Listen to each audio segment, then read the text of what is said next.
Hello, everybody. Welcome back to the Michael Talks Football channel. We're going to continue the Mike's Road to Qatar with yesterday's action in the AFC and Conmebol. Obviously, there is still CONCACAF matches going to be played tonight, so I'll give a review of those matches tomorrow. But South Korea qualified. Congrats. We're going to talk about that. We're going to talk about Vietnam picking up a massive win over China. Australia, are they in trouble with their two massive games in March? Australia could be in big trouble going into the playoffs. Conmebol, Chile, Sanchez Masterclass. Colombia still can't score. They're in big trouble in the deep mud. Brazil turning into Jogo Bonito times once again. And obviously Ecuador and Peru drawing. So give me your thoughts in the chat. And if you guys are watching this on replay, there will be timestamps and you can give me your thoughts of your national team or of any of these national teams in the comment section down below. But we're not going to be here for too long. We're going to be here for about 45 minutes because obviously we have the watch along for Burkina Faso versus Senegal later today. But let us talk about AFC first. We're going to first talk about AFC, and then we will move on to Conmebol because there were some massive talking points in Conmebol once again. But first off, in the AFC Group A action, we had Lebanon taking on Iraq. Very interesting game because both teams had to come into this match winning the game, and neither of them came out with a win, which is going to be very detrimental for their chances to qualify to the playoff and finish third in the group. But first off, there were a couple of chances in the first half. Nobody could really break the deadlock. And then in the 40th minute, Ayman Hussein got a great pass. I couldn't remember who gave him the pass, but it was a wonderful team goal. Fantastic pass to Ayman Hussein. One-time finish into the net. It was a great goal from Iraq, and they had away fans there, or maybe people that are living in Lebanon that are from Iraq. So great crowd there in Lebanon, and Iraq took the 1-0 lead. And then obviously later in the first half, in the 45th minute, in extra time, I've added additional time, excuse me. Lebanon scored a goal. Maher Sabra scored the goal. Iraq's defending in that is just abysmal. Absolutely abysmal. They had so many opportunities to clear the ball away, and they just couldn't. So poor defending from Iraq's perspective. That's something that they got to really fix up on if they want to go far. Maybe in next edition of World Cup qualifiers, because they have some good talent, but just they're making sloppy mistakes all the time from Iraqi's perspective. Lebanon, they created some chances as well in the second half. I think they had the last chance of the game, which was pretty much the last kick of the match, but the goalkeeper saved it. Iraq had some good breakaway chances. Lebanon's defense was all over the place. So I think this is pretty much an even 1-1 based on the highlights that I watched, because, I can't cover all of these matches and watch all of these games, guys. I mean, I wish I could, but, I got to work at the same time. But quickly looking at the stats, Iraq had two big chances. That I told you, they just could not clear the ball away. Lebanon. They couldn't clear the ball away. Iraq had the breakaway chances. They just couldn't finish it. So it finishes 1-1. Lebanon dominate on possession, but, you can't look into too much possession unless you're Greg Berhalter, the USA national team manager. So 16 shots to 11. And I think at the end of the day, it's a fair result. And it finishes 1-1 between Lebanon and Iraq. So I think both teams are in big trouble. I don't think they're going to make it to the third place. I think UAE have it on lock, but we're going to have to see what happens in March. Stranger things have happened in World Cup qualifiers, especially. But how is everybody doing? Thank you, everybody, for tuning in. Obviously, there will be the watch-along for Burkina Faso versus Senegal later on. Ilias, how are you doing? I'm doing well. Thank you very much. And how about yourself? Hello, Matt. Hello, Alejandro. Yes, we're going to talk about Colombia. Nicolas, thank you for tuning in. Yo. Coutinho class. Yes, we're going to talk about Coutinho. I'm going to go and congratulate my local South Korean restaurant. I went yesterday, but they weren't open. Ouch. Oh, you're English. All right. Very cool. Not good. I've actually never seen you tune into here. So thank you for tuning in, Nicolas. Ali Reza, thank you for tuning in. Always, Matt, I got the Lebanon versus Iraq, Peru versus Ecuador, and Brazil. Paraguay scores correct. Very good. March 3rd is going to be really crazy. Yes, indeed. Good evening, everyone. Indeed. Good evening, everyone. Yeah, it's March 24th. It's later. NM, how are you doing? Is this, oh my God, you're the Man United fan. I cannot remember. Oh my God. Is it Niall? I think it's Niall. But yes, thank you for tuning in. Hello, Sebastian. If Iraq can win their next two, then they'll take the draw. Yes, of course. Alejandro, hello. Good evening, Doug. How are you? Yeah, qualification of Europe and CONCACAF and CAF are on March 23rd and 24th. Could I join when you talk about Chile? This is going to be a quick one today, Sebastian. I'm sorry. I've started my own YouTube channel. I want to make a collab with you regarding Everton's transfer list. I'm not an Everton fan, but okay. I mean, sure. Yes, Neil. Sorry about that, Neil. Yes. All right. But we move on to the rest of the action in Group A. Like I talked about, let's talk about now Iran versus UAE. Finishes 1-0. Iran have already qualified. There's no doubt about that. But Taremi getting another goal in this campaign. The guy is just on absolute fire. I mean, the shot hit the post, and then Taremi had an easy tap in, a very easy tap in. Then they have a lot of chances in the second half, Iran, and they had a red card. Sadej Mohrami, just a dumb tackle. It was a very unnecessary tackle from Mohrami. Doesn't need to make the challenge there. Iran down to 10 men, but it really didn't feel like it watching the highlights because, my God, Iran, anytime they break, they created chances and more chances and more chances. This game could have easily finished 3-0. It could have, because UAE didn't have any glorious chances by the looks of the highlights. So, you know what? Iran, they're just going by the motion, man. They're a very, very strong team. We've talked about it. I think they can really make it out of the group stage in the World Cup, which they have never done before. So very looking forward to what Skokic's side can do. When you think about there's no Osman as well, who had COVID and obviously now made the transfer to Bayer Leverkusen. So this team is just growing in confidence and growing with their quality. I just want to see for Iran, I want to see some good friendlies for them in maybe September and, preparation for the World Cup and just, to test themselves against the best opposition in the world. But a comfortable win for them. UAE, I never thought they were going to get anything from this match. It was always going to be difficult. So, yeah, I don't think it's the worst performance from them. Obviously, you could see ball possession-wise, 4 shots on target. I mean, to be honest, guys, they didn't have any glorious chances. UAE. So you might look at the stats, and stats are stats, but I'll just show you guys so you get a little bit of a reflection of the game. But a comfortable win for Iran, 1-0. They're through already to Qatar, so they just got to keep playing well. But in March is going to be a very good game between Iran and South Korea. Cannot wait for it, as they are two rivals, of course. But now, speaking of South Korea and making it to their 10th straight World Cup. Yes, that is 10 straight World Cups now for South Korea. They picked up a 2-0 win away. Obviously, it was on neutral ground because obviously Syria, unfortunately, cannot play their home matches in Syria. But congratulations to South Korea. This team is very, very good. Obviously, we know their manager, the former Portugal national team manager, Paulo Bento, done a good job with them. They haven't gone out of the group stage in 2014 or 2018. Obviously, 2010 they made out of the group stage and they faced Greece and they faced Uruguay and they lost to Uruguay in the round of 16. Excuse me. But let's talk about the goal scorers of the match. So Jin Sung Kim, great cross to him, and he just leaped like a salmon and bullet header into the top left corner. What a header from Jin Soo Kim. Then in the 71st minute, Chung Hun Kwon, good finish from him. The goalkeeper should be doing better from there. Near post, you can never be beaten on your near post. But good performance from South Korea. They create chances. They simply just cannot finish them. I don't know what it is. They simply cannot finish them. But it's always a nice performance from South Korea. But let's quickly look at their past performances in the World Cup. Let's see.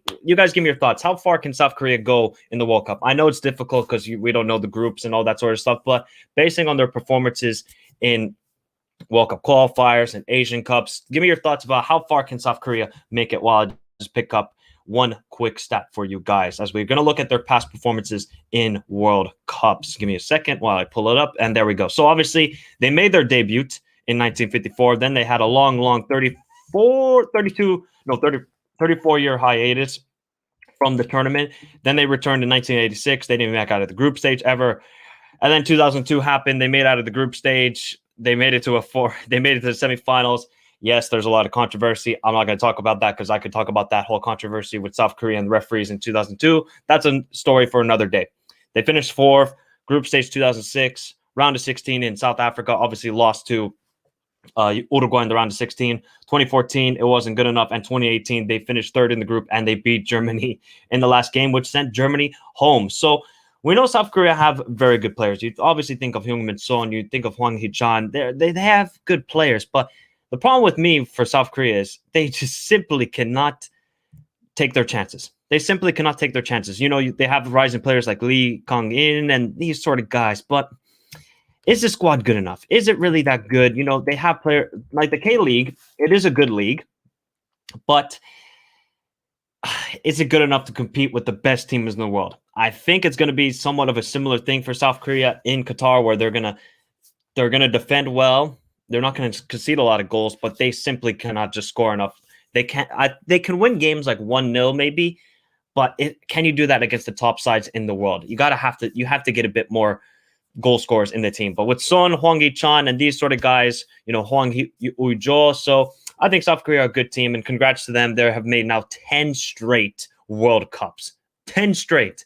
That is remarkable feat from an AFC team, I must say. Not even Iran, Saudi Arabia, not even Japan have done that. 10 straight for South Korea. So very, very good from them. What do you guys say about the Koreans? So obviously we're semifinalists in 2002, and I already talked about that. I think Iran will get third, not 100%. You mean Iraq, excuse me, not 100% sure, but that's my predictions. Iran's best players, obviously Azmoun, yes, of course, or Jahanbash, of course. And obviously Ali Reza says Moharami plays for Dinamo Zagreb in Croatia, and he's also a very good player. They say maybe Iran will have friendlies against Qatar, Belgium, and Croatia. That would be a good preparation, I would say. And obviously, congrats to South Korea. No, they are not. South Korea probably round of 16. All right. In easy groups, they can go to 16 teams. Yeah, I think so too. It depends on the draw and if the guy from the Wolves and Son are on form, of course. And Luis, thank you for tuning in. He says maybe round of 16 for South Korea. Their qualification announcement picture on road to 222 is of a big East Asian style wooden door open to with Qatar ahead. Two women in his Korean dress are looking ahead. Okay. Good morning, Australian Coffee. Good morning to you, Intermix. We're going to talk about Chile, of course. To be very honest, South Korea are fully dependent on Son and the attacking department. Yes, they are. I think they're a little bit too reliant on Son. I think South Korea can make it through to the last, but they're likely to finish in group stage. I think they will want to play. Matt, stop being rude. And as for the defense, we really have to look out for. Yeah, I know it's all Kims. That was pretty funny as well. And 80 says round of 16 max for him. So I think a lot of people will say, South Korea, they got dangerous players, but I don't think they have enough quality to make it out of the group. But if they get an easy group, maybe let's say if they get a Switzerland and I don't know, maybe Ecuador or Peru if they qualify, I think South Korea will fancy their chances of making out of the group. I think they will. So South Korea are a dangerous team, as we know, and good performances from them. I mean, South Korea and Iran have absolutely dominated Group A. Absolutely dominated Group A. Actually, quickly, let's look at the standings of Group A heading into March action. So let's quickly look at that. And you guys give me your thoughts. Who will finish third in Group A? Will it be UAE? Will it be Lebanon? Will it be Iraq? Will it be Syria? You give me your predictions for third place. Obviously, right now, we know Iran and South Korea have qualified. They're already miles ahead. Miles ahead. UAE are in third place. Lebanon are in fourth. Iraq are in fifth. And I think Syria are out. So Syria cannot qualify anymore to the World Cup. So unfortunate for every Syrian out there. But there's always 2026 when there is more places for the AFC. At the moment, obviously, UAE are in the driver's seat. They didn't even have Ali Makbout in the squad. So I think UAE will get to the third place. They're probably going to face Australia because, we're going to talk about Australia. So UAE, Australia, it's, I think, one match on a neutral site. So anything's possible for this UAE side. They've made it to a World Cup in the past. I cannot remember what edition. So best of luck to UAE, Lebanon, and Iraq as they will all fight out for that third place in Group A in March. But let's talk about the other games in AFC. Obviously, Group B action, the heavyweight battle. Let me get to your comments quickly. I remember South Korea's run to last 16 in South Africa. 4 points in a good fight against Uruguay in the last 16, 2-1. Yeah, and Suarez was absolutely magical in that game. 2023 AFC Asian Cup qualifications. Which country will fight 5 South African countries? God out the youth. You think. Good God, this South. Okay, I'm a little bit confused. Iraq third. All right, don't get me wrong, Michael, but strong Asian teams like South Korea, Japan, and Iran, they get easy teams in the World Cup qualifiers, and teams like India, Pakistan, etc. get more tougher opponents. Okay, you say that, Neil. But India and Pakistan have to improve. There's a reason why, those teams are in pot 1. They're good teams. So the other teams in AFC, they have to improve. Their coaching has to improve. Their players have to improve. Look at how many Japanese players play in Europe. Look at how many Iranians play in Europe. So, you could say that, and of course that is true, but they are in pot 1 for a reason, and that way they get easier opponents. If Asian teams, 4 or 5 of them, Iran, South Korea, Saudi Arabia, Japan, get out of their group and maybe the host Qatar, it will be the best result of Asian ever. Yes, indeed. Switzerland is not easy team. No, it's not. And the AFC FIFA should put more countries from Africa, more countries in World Cup? Please out the reply. Yep, definitely. But that will happen, obviously, 2026 World Cup. The strongest team, South Korea, might be able to beat our Ecuador. I think Switzerland are too strong, all right? And more African countries in the World Cup, and America and Chile not going to the World Cup. True, have to improve. Fully agree with you. Yeah, they have to improve. India and Pakistan have to improve. They can't complain about playing tough opponents. You just got to improve as a footballing nation. But let's talk about Group B. I'll get to your comments after I discuss all the games in Group B. Japan 2, Saudi Arabia 0. Minamino, my boy from Liverpool, got the first goal in the 32nd minute. Not a lot of chances in this game, to be honest. I knew it was going to be a little bit of a KG where both teams didn't want to take risks, especially Saudi Arabia, because Saudi Arabia are in the driving seat. They just didn't want to take a big loss, and they didn't want to take risks. Maybe they allowed Japan maybe to take the game more, but possession-wise, Saudi Arabia did dominate. But Minamino in the 32nd minute, scrappy finish from him. The goalkeeper for Saudi Arabia saved it, but the defender could not clear it off the line. And then in the 50th minute, Ito's shot. My God, what a goal from Ito. He scored 2 goals in these World Cup qualifiers action in January.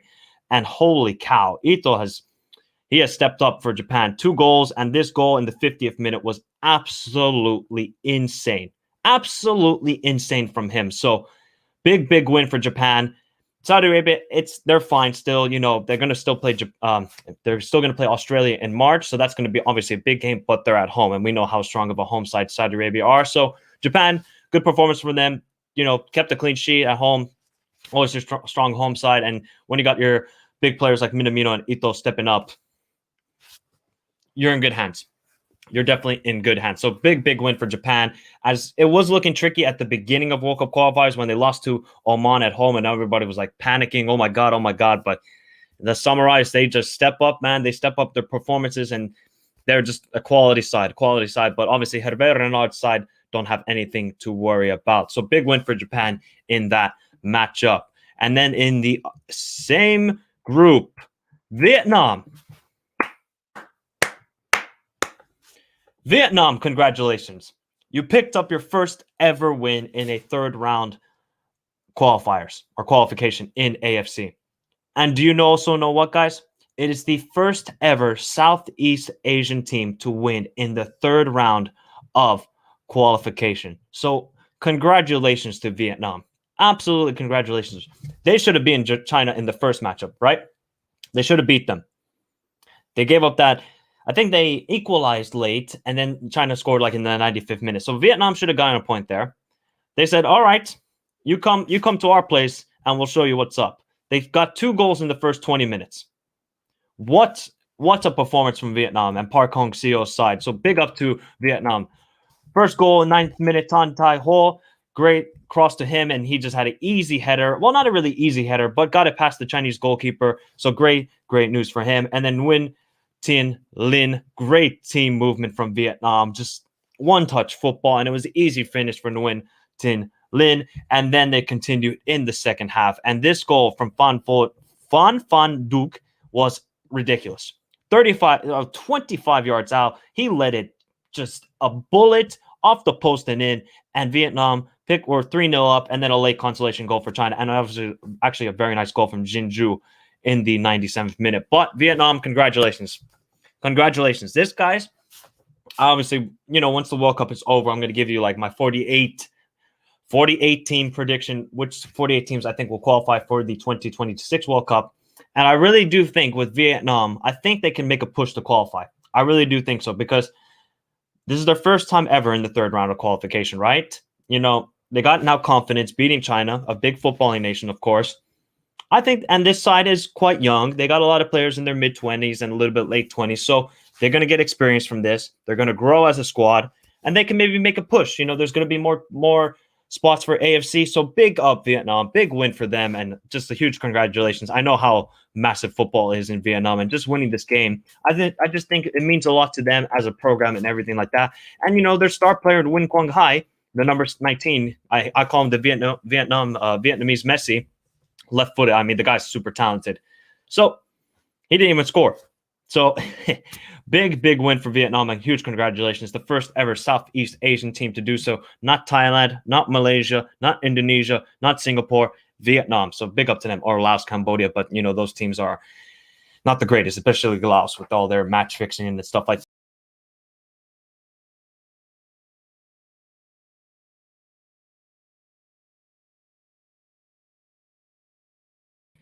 Well, I accidentally hit the back button instead of the back button for the website. Whoops, there we go. Now I'm back. All right, there we go. And then the last game in the AFC that we will talk about. Oman 2, Australia 2. Oh man, Australia. Oh man. Oh, this is not good. This is not good. I said they had to pick up in the 2 games they had in this window. They had to win both games. And then went away to Oman, which is not easy. There was no crowd there, which was a little bit of a help to Australia. And it finished 2-2. Unfortunate. Very, very unfortunate indeed. Oh, man, indeed. Well, let's talk about the game. McLaren, I said this guy is a very lethal striker, plays his football for, I think, Melbourne City in the A-League. Great penalty from him. I mean, obviously, he got fouled by the goalkeeper, and McLaren stepped up, and dear Lord, I mean, you couldn't pick a better penalty than that. That was ridiculous from McLaren. Then Fawaz in the 54th minute. What a goal from Fawaz. The guy led it, Abdullah Fawaz. He absolutely... there was bangers in AFC. I must be honest. There were some great goals in the AFC yesterday. He let it rip from like 30 yards. I mean, a little bit edge of the box, but it was a great goal into the top left corner. And Matty Ryan is no joke of a goalkeeper, so to have a shot like that and to beat Matt Ryan is a fantastic goal indeed. But then Aaron Moy, great finish from him as well. First time, bottom left corner. The Oman goalkeeper couldn't do anything. Nobody cleared it away for Oman. Aaron Moy then gets the goal for Australia, 2-1. You only have to hang on for 13 minutes away from home. All you have to do, hang on for 13 minutes. What happens? They concede a ridiculous penalty. I don't know what the Australian defender is doing there. If somebody could let me know which Australian defender's name it was, please let me know, because you just don't need to make that sort of challenge there. The center back is coming to cover as well. He's going to be there to, stop the player from making a move into the box or inside the box. And they concede the penalty, and then Abdullah Fawaz, who scored the earlier goal, stepped up, sent Matty Ryan the wrong way, and it finishes 2-2. And now Australia, they're probably going to go to the playoffs. Barring that they win both games and Saudi Arabia drop points to, I think it is China away. So it's not looking good for the Socceroos. It's not looking good for the Socceroos because, all right, you're going to play maybe UAE in the AFC playoffs, right? Okay, that's fine. Then if you win that game, you're going to play against the 5th place from Conmebol. And I know it's going to be on a neutral ground, which is definitely going to help. And it's only one game. It's not 2 legs, guys. It's only one game for the intercontinental playoffs. But you've drawn way too many of these against these teams that you don't need to. I think they've dropped points against China, now Oman. It's just not good enough from Australia, man. It's just not good enough. So there's going to be even more pressure on Graham Arnold, who's, was under a little bit of pressure already. They got a good win against Vietnam. It wasn't super convincing. The scoreline says 4-0, but it wasn't super convincing. And then you bottle it. Well, I can't say bottle it because it's your 1 goal up. But all you have to do is just defend. Just defend and not make stupid challenges like you did. They conceded the penalty, but big up Oman, man. I thought they were really, really going to struggle in these World Cup qualifiers, but Oman, I think, have been the surprise package in the AFC World Cup qualifiers. So big up Oman as well. But Australia, this is all about Australia. I said they had to win both games. They got the win against Vietnam, and they just couldn't get it here. They just could not get the win here. So obviously, it was a pretty even game based on the stats, but I'm just basing it on the highlights I watched. And Australia did have some good chances, but Oman, they didn't have a lot of good chances either. I mean, the 3 shots on target, and they scored 2 of them. So not a lot of clear-cut chances, but hey, what can we do? What can we do? But big up to Oman. Australia, you're in deep trouble, man. You're in deep trouble. You're still going to make it to the playoffs, but it ain't going to be an easy road. Remember 2018, they played against Honduras?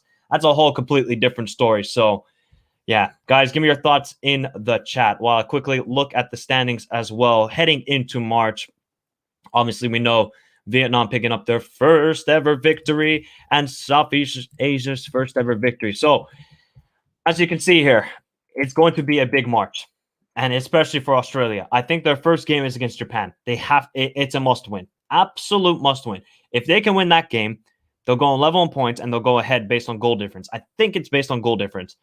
All right, Saudi Arabia, they're in a good hold. They got to play, I think, China away, if I'm not mistaken. So that's good for them. Vietnam at the bottom, but hey, they got a victory, and that's all that matters. I said they would beat China, and they did. So big up to everybody also in the chat. Remember, guys, to hit the like button if you haven't done so already. Let's quickly go through some of your comments. Saudi Arabia just need to match Australia's results. Exactly. Australia versus Oman was a dirty game. Okay. Japan, as an Asian, they have the best academies and they're miles ahead than any other country. Exactly. Congrats, Vietnam. Exactly. Congrats to them. Money news, Vietnam football news. Okay. Did not expect Japan to beat Saudi Arabia by that much. It was a pretty even game, to be honest, but just Japan have too much quality. Vietnam, congrats. South Korea and Ecuador would be a good game. Yes, it would. Kim Jong. Oh, dear Lord. Oh, dear Lord. All right. But I think give Ecuador one more year and they'll be a lot stronger. Yeah, I agree with that. Oh, man. Exactly. Australia shot themselves in the leg with that game. China national football team is out the good team. I guess it's not a good team is what you mean. Oman team, everyone should respect them. Indeed, they bottled it. I wouldn't say bottled it, but they should have won the game. And did Aaron Moy leave Brighton? Yeah, he plays now his club football, I think, for Shanghai SIPG or Shanghai Port. One of those two. World Cup 2022 contention. Vietnam can still end the hopes of China making it to the tournament when they host. Mad question out there. Okay. And Mackwell, thank you for tuning in. Congrats to Mackwell and to every Vietnamese person out there. Guys, go check out his channel. The man is growing ridiculously fast. So congrats to him and congrats on Vietnam. He can finally talk positively about his national team. So big up to him as well and every Vietnamese fan out there. Yeah, Moy plays for club football in Australia. I think he plays in China. Lebanon have surprised me. All March is going to be one of the most interesting months this year, only to be topped by the World Cup itself. Exactly. So, as you can see, it's just down to Australia, man. They have to win both games in March. I don't know if that's going to happen, though, but let's just see. Let's just see what happens there. Wish Asian players play in European countries get good pay. Exactly. I wish they did. I wish they did as well, but they're starting to improve, man. There's so many Japanese players now with Celtic, especially. There's 4 or 5 Japanese players for Celtic, guys. There's 4 or 5 of them. So, damn. All right, guys. So that is the AFC action for this month, and then we're going to continue it in March. So big up to, obviously, Iran and South Korea qualifying during this window. And Group B, I think, is where all the action will be in March, of course. So we move on. Where is the Conmebol? Do they have it for tomorrow or do they have it here? It must be then for tomorrow. All right. Oh, no, it's up here. All right. So we move on to Conmebol, my favorite confederation to cover because it's just madness. And March, I think, is going to be insane as always. The first game we're going to talk about, a Sanchez Masterclass. The guy rolled back the years and carried Chile to victory in La Paz. And it was difficult for them. It was very, very difficult for Chile in this game. So, 14th minute, Alexis Sanchez. That free kick.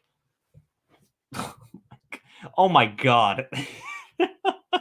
Oh, my God. That free kick from Alexis Sanchez deserves a que golazo. Que golazo de Alexis Sanchez. Que golazo. Man. I would swear in Spanish, but I don't want to because that was just ridiculous free kick from Alexis Sanchez. So big up to him, the obviously Inter Milan player. Maybe he should be taking free kicks for Inter. We'll see. Hopefully he doesn't do that against Liverpool. That's all I got to say about Alexis Sanchez. But then in the 37th minute, Marc Nwenbo from a corner. Chile's defending is just poor. Nobody marking him, and he has an easy header to make it past. Claudio Bravo was not playing, guys, and we're going to discuss about that as well. Then in the 77th minute, Marcelino Nunes from, I think it was a corner. No, it was a nice move from Chile, actually. Nice one-touch passing, and then Marcelino Nunes finishes it past the Bolivian goalkeeper.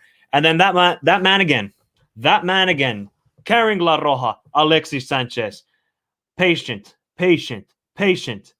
and finishes past the Bolivian goalkeeper. What a goal from Alexis Sanchez. But before the 2-1, Bolivia absolutely were all over Chile.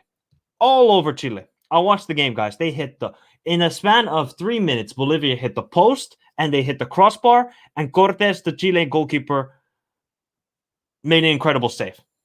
So Bolivia could have easily been maybe 3-1 up in this game, but Chile rode their luck a little bit, and they eventually got the big win. Obviously, the last goal scorer was Marcelo Moreno. This guy is just a goal-scoring machine. He's a goal-scoring machine, Marcelo Moreno Martins, and he's like freaking 100 years old, the guy, but he's still doing it. But Chile, man, big win for them. The goalkeeper, Cortés, big up to him. He had a massive game. Massive game from Cortés, who obviously came in for Claudio Bravo, and he was clutch. Maybe he should have played against Argentina, and then maybe Chile would have picked up a point there. Not even Berriton Diaz scored in this game. It was all Sanchez, man. It was all Sanchez. Isla getting a couple assists, but it was a big, a massive win for Chile. They got to now win both games in March. Can that happen? Maybe, but definitely, like I said, guys, Bolivia in La Paz, they're Jogo Bonito Brazil. They seriously are. It's just that altitude is just hell, man. It's absolutely hell. It's just the lack of oxygen. It's just so brutal. And then when they play in sea level, they're San Marino. They're a completely different side.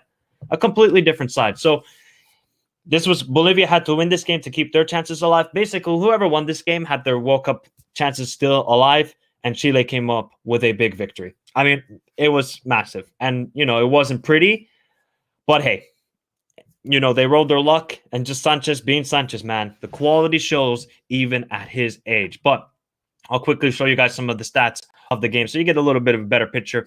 There wasn't any big chances, but look at the shots on target. Bolivia had 10.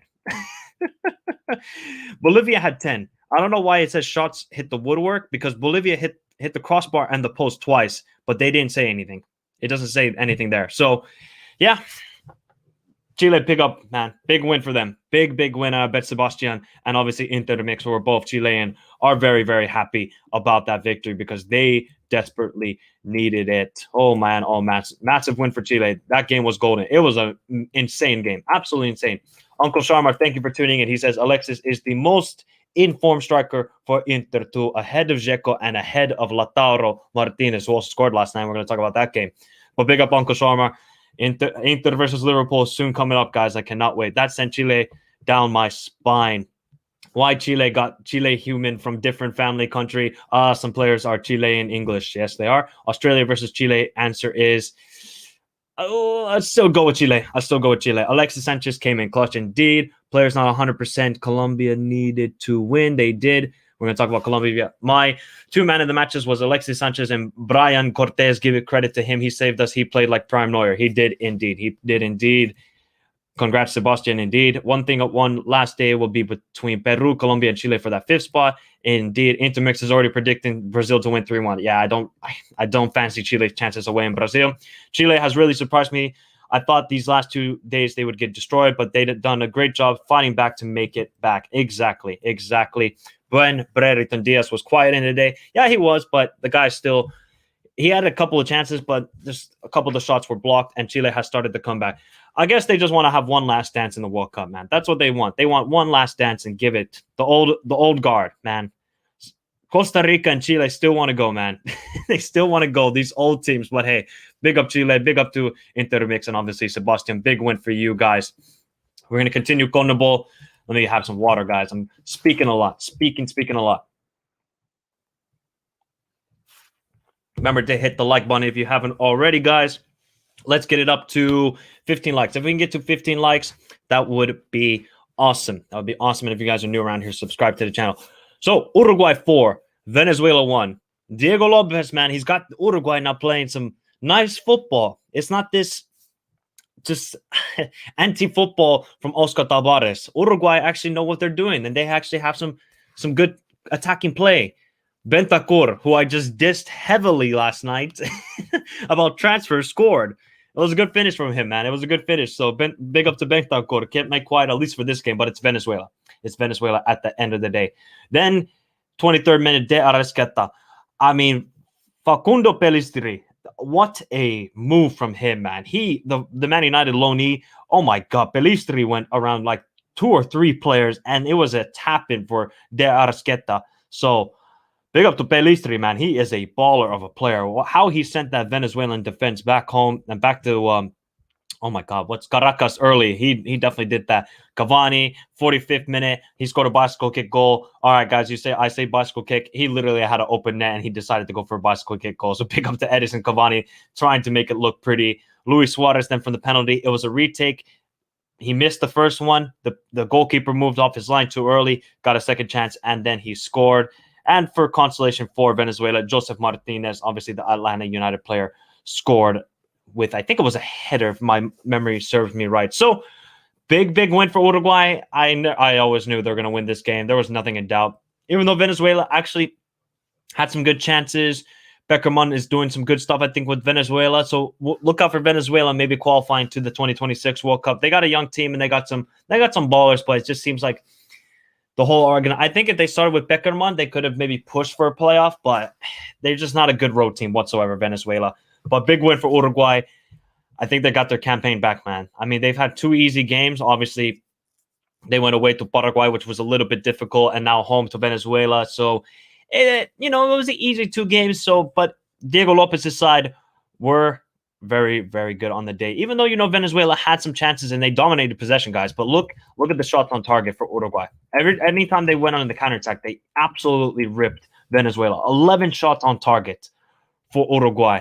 But big win for them. They needed this because they're at the moment, they are in the 5th position. And their next game is home against Peru. And that's pretty much, if you win, you're in the World Cup. So it's going to be a massive, and I mean absolutely massive game between Uruguay and Peru. So let's see what happens. It should be awesome. Venezuela, just have your heads up high and just keep playing the football that you are. You'll do good things in the future. Oh, my God, Colombia. Oh, my God. Oh, dear Lord. Oh, Colombia, man. It ain't looking good. It ain't looking good whatsoever. Chile debating reply in qualifiers. Love my Chile, my lose, goodbye. Bento scored what? I know exactly. I know Sebastian.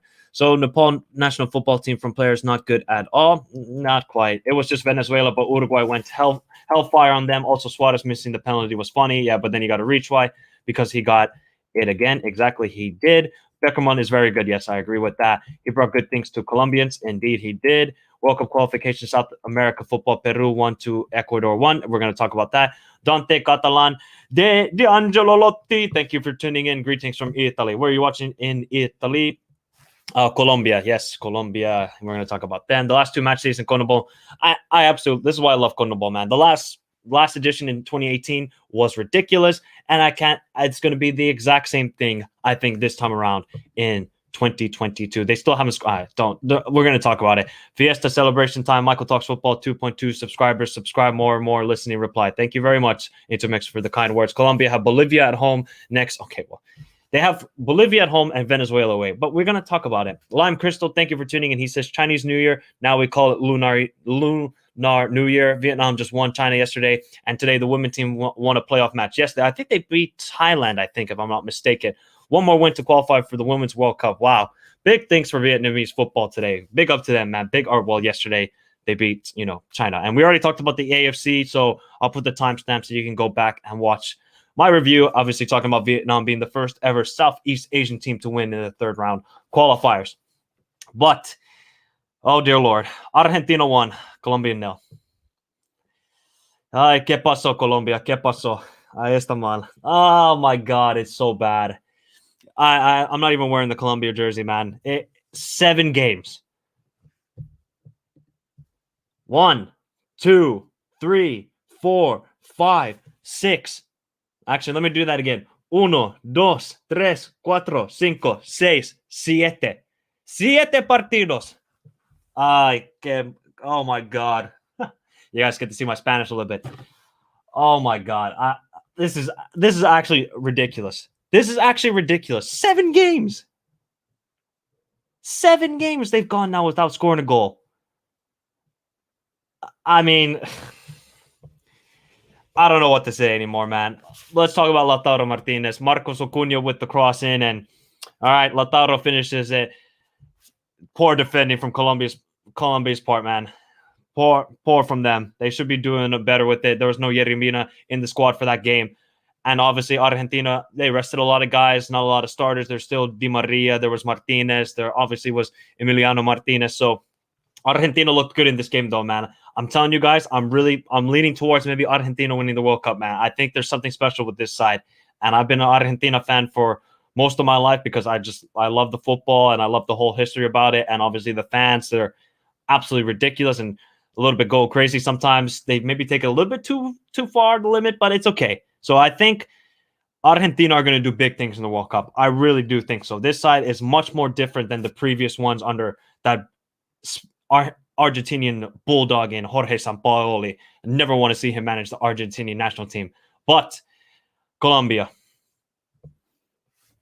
I don't know if you guys saw, but let me just pull up this guy's name. Let me just pull this guy's name. Let me just pull up his name. Okay, this guy. You guys see me highlighting him, right? Borja, the striker. Bro, you had a chance. You know what he said before the game? I think I was reading this somewhere. He said, I'm going to score. He guaranteed it. He guaranteed it. Bro, you had an easy chance. You should have scored. Borja, you should have scored. Luis Diaz, he almost scored a ridiculous goal. I don't know if you guys saw what Luis Diaz did. He flicked it up. He got it past Emiliano Martinez, but I can't remember which Argentinian defender was there to clear it off the line. They were that close to scoring in Colombia, their first time in 7 games. But they didn't. And Borja had a chance, and he said he would score. So I'm highlighting you because you said you would score, and you had an easy chance, in my opinion. All you had to do was go around the goalkeeper and score, but you didn't. Colombia are in an absolute mess. I mean, they got quality players, man. They got quality players.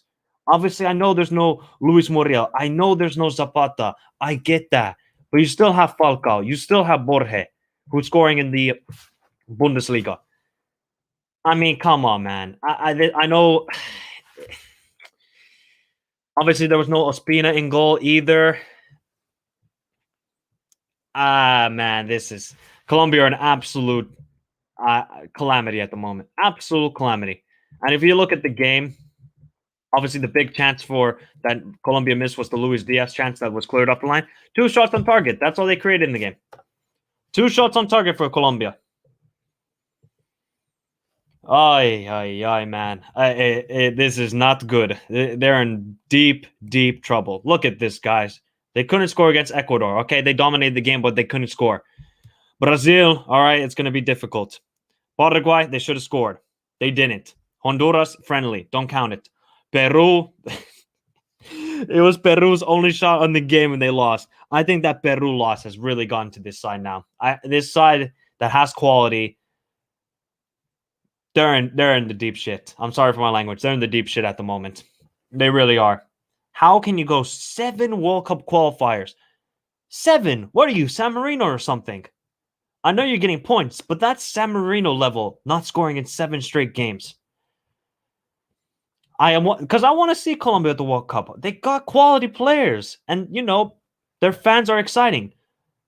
But 7 games in a row. I mean, Rueda, the manager, I think he's going to be sacked. I really do think so.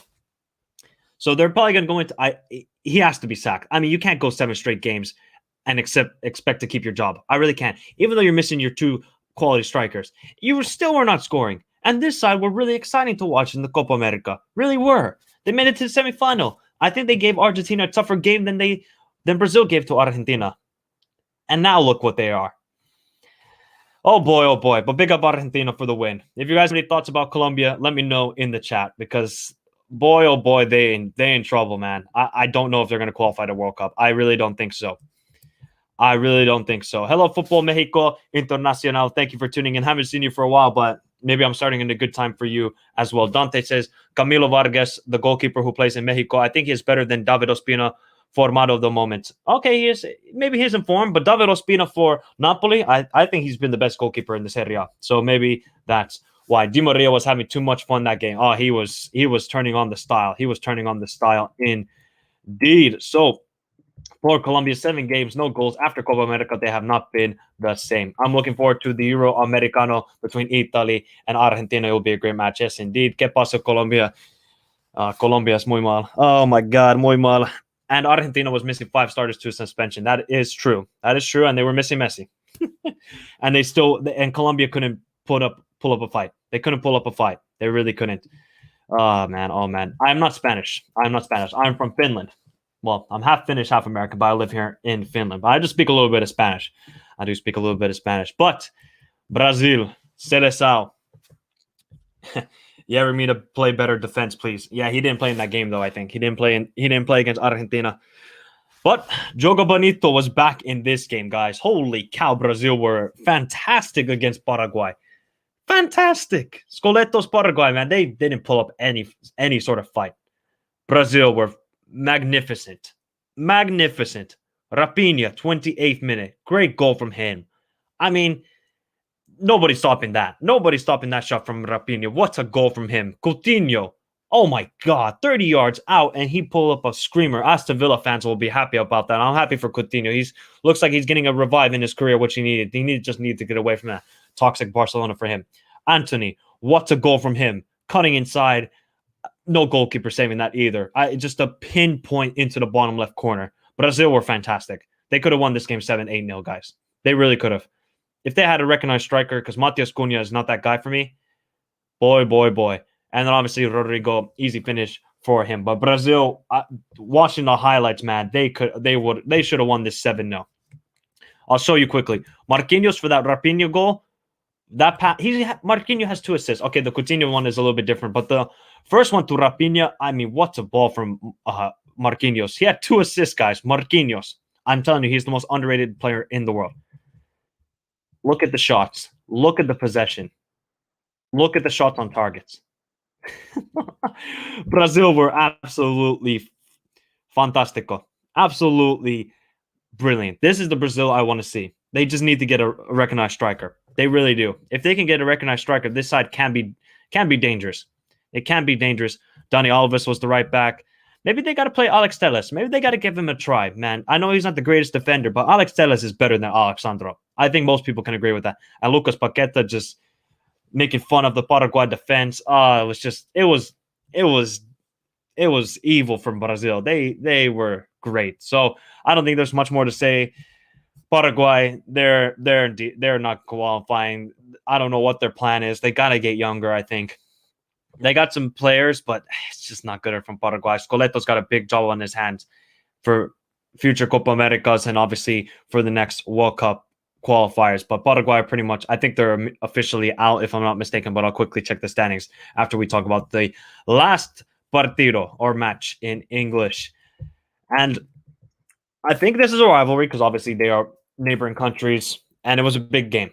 Full crowd in Lima. Full crowd. It looked electrifying in Estadio Nacional de Lima. Absolutely firing. But first off, Michael Estrada in the 2nd minute. That pass from Felix Torres. Woo! The center back gave that pass. Felix Torres, the guy who scored against Brazil, by the way, guys. And Michael Estrada, good finish from him. 2nd minute in, Ecuador have a lead. That was crucial. That was very, very crucial indeed. They had a couple other chances in that first half. They couldn't take advantage of it. Ecuador kept keeping Peru in the game. They kept keeping Peru in the game. Then we get to the next goal, and it's Edison Flores again, man. This guy's coming up clutch for Peru. 69th minute. Funny Germany. I see your comments. But Edison Flores in the 69th minute. Ecuador's defending for that. It was poor. They should have cleared it away. Advincula crosses into the back post, and Edison Flores is wide open. I mean, wide open. No Ecuador defender near him, but it was poor defending from Ecuador's part. But they had chances to finish this game. And I'm looking at Estrada as well, the goal scorer. He had a brilliant chance to finish this game. Ecuador could have won this game. They could have won this game. And I think they would have qualified to Qatar then, basically. I got to check the math, though. I'll quickly check. But Ecuador had enough chances to win this game. Peru didn't really create, I would say, too many glorious chances. So is 1-1 fair? I guess so, because, Ecuador were punished for their missed chances. And Peru had most of the ball, but they really couldn't do much with it. They couldn't do much with it. So I guess a draw is a fair result, but I think Ecuador will be kicking themselves saying, "Oh, we should have probably won this game." I know the possession stat says that, but look at the big chances, 2-1. And then if you look at the shots on target, I mean, yeah, Peru had shots on target, but from watching the highlights, there wasn't really any dangerous shot, in my opinion. There wasn't really any dangerous shot. So it was a big point for Peru because now they're even more in a drive. Well, they're still in 5th place, but it's all coming down to that game against Uruguay. So it should be absolutely fantastic. Absolutely fantastic indeed. We'll see who makes it to the 5th spot, but I think Ecuador, they're going to qualify in the next game for sure. But so you guys give me your thoughts of this game. Rafinha was on fire indeed. Big rivalry indeed. Yep, looking like it. I watched the second half of Ecuador versus Peru. Ecuador will come 3rd. Yes, all right. Nice one, Germany. Man, I wish we finished with our chances. That's what I'm saying, Alejandro, man. I think you guys could have easily won this game had you finished your chances, but you didn't. You didn't. So, Michael, good news. There will be new administrators and technical staff in the Syrian FA before the March window. Well, fantastic. You guys got to start preparing for the 2026 World Cup. You guys have a good chance when there's more AFC competitors. And Qatar versus Peru would be a great opener, especially for the fans. I think Peru would win that game anyways. Yeah, we would win. We would have mathematically qualified. We are 1 point away from mathematically qualifying. Well, congrats. Peru versus UAE, maybe, indeed. And I think only 1 point is enough for Ecuador for the World Cup. Yes, indeed. So let's look at the standings, guys. It's going to be ridiculous. Actually, let me go away from here because I want to look at the matches that are going to come up in March. Soon I'm going to head out, guys, next 3 minutes because I'm starting the next stream in 40 minutes and I got to go take out my dog in between that time because there is the AFCON semifinals beginning. So let me get this one up for us, and then I will show you what's up before I head out.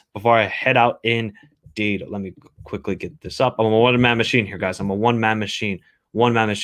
Guys, if you haven't done so, also hit the like button on the stream. Let's get up to 20 likes on the stream. RIP Honduras, Bolivia, Paraguay, and Venezuela. Yes. So this is the standings now after the January window in Conmebol, South America. Uruguay, Ecuador, they're pretty much guaranteed now at least a playoff, and they only need 1 more point. They only need 1 more point to qualify to Qatar. I think they'll do it. They're away to Paraguay. They should win that game. I think they should win that game. So it's only 1 more point. If they lose, they should still be fine, though. They should still be fine because Uruguay and Peru are going to face off each other because Uruguay's in 4th. Peru is in 5th. Chile are still there. But Chile go away to Brazil. I don't see it for Chile, man. If they somehow beat Brazil on Brazilian soil, I don't know what team has done that last in Conmebol. That would be an absolutely massive win for Chile. And then their last game is against Uruguay at home. But I just don't see it. I don't see it for Chile, man. They're putting up a good fight, but it's not going to be good enough. Colombia, they're 4 points now behind Peru. All they can do is win both of their games and just hope luck is on their side. But they have drawn 8 games. They have 3 wins. Bolivia has more. Venezuela has the same amount of wins as Colombia. It's just abysmal. It's abysmal from Colombia's part. Just absolutely abysmal. But quickly, before I head out, I just want to show you guys the matches coming in March in Conmebol. So obviously you can see here, Uruguay and Peru, that's going to be the biggest game. That is going to be a massive game on 24th of March. And I think that's the same day as UEFA playoffs and CAF playoffs. Oh my God, Jesus Cristo. Oh my God, Jesus Cristo. Oh Jesus, Herran Yestas. Oh, it's going to be a big day, 24th of March, guys. I cannot wait. Colombia, they better beat Bolivia, and they better score a goal. That's all I'm going to say. Chile, it's going to be tough in Brazil. I just don't see it for them. Paraguay, Ecuador just need a point. They're good. And then Argentina should beat Venezuela at home. And then the last match day, Peru is hosting Paraguay. Should be a win for them. Colombia go away to Venezuela. Not ever easy. I must say that right now. Bolivia, Brazil, it doesn't matter there. Chile versus Uruguay, that could get interesting. That could get very interesting because if Chile somehow wins against Brazil away and they face Uruguay, whew, oh boy. But I'm going to head out, guys, right now before, obviously, I'm starting the next stream in 35 minutes for the watch along. Burkina Faso taking on Senegal. But give me your thoughts, guys, quickly in the chat before I head out. And obviously, there's CONCACAF later tonight. And USA, you better win.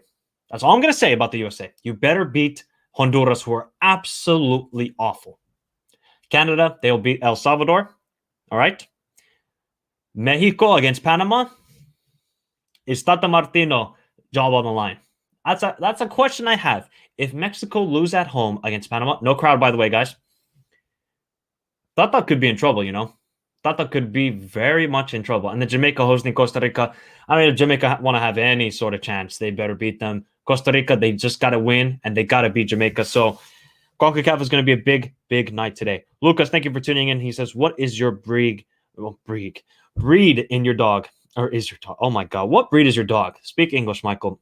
He is a Belgian Shepherd mix. And Morning, good evening to you. Ecuador and Uruguay, I'm pretty sure will go through final day. Yes, indeed. Peru loses all games against Chile. Chile loses to Brazil and draw to Uruguay. Funny outcome. Chile probably will go defensive and counterattack. Yep, I agree. Conmebol should have more slots than AFC. I think they have enough slots, Conmebol. Remember, there's only 10 teams, so already half of them are almost qualified. Granted, Colombia manages to qualify this World Cup. Somehow they will not go far. I don't think so either. I can't wait for March. I'm so excited. Same here. Chile win over Brazil 2-0 Chile. Why not? Why not? Indeed. Doubt Chile will beat Brazil, though. Same here. My team Colombia, let's go. Oh, God. I don't know about that. Subscribe, chat, monitor. Yes, indeed. And subscribe. Gadiel Kajana, thank you for tuning in. I don't want USA or Canada to qualify. Laugh my ass off. Why don't you, bro? That's kind of rude. Don't be rude to the USA and Canada, especially Canada, man. They deserve more. Chile would go for a draw versus Brazil and hope for Uruguay win. And last game for a win versus Uruguay. Vamos, Chile. We'll see. If USA don't beat Honduras, they don't deserve to be in the World Cup. Trust me, bro. I agree. The same thing. Did he just say Mexico? Mexico. Yes. I'm pretty sure that's how people in Mexico pronounce Mexico. They say Mexico. I've worked with some Mexicans. That's what at least they told me. That's what they told me at least. That's what at least they told me. Colombia, go. And Mexico, not El Salvador in the World Cup. All right, guys, I'm going to head out because 35 minutes is starting to watch along for Burkina Faso versus Senegal. So go hit the like button on that already right now. And then you're going to join me there, and we're going to watch the semifinal of the AFCON. All right?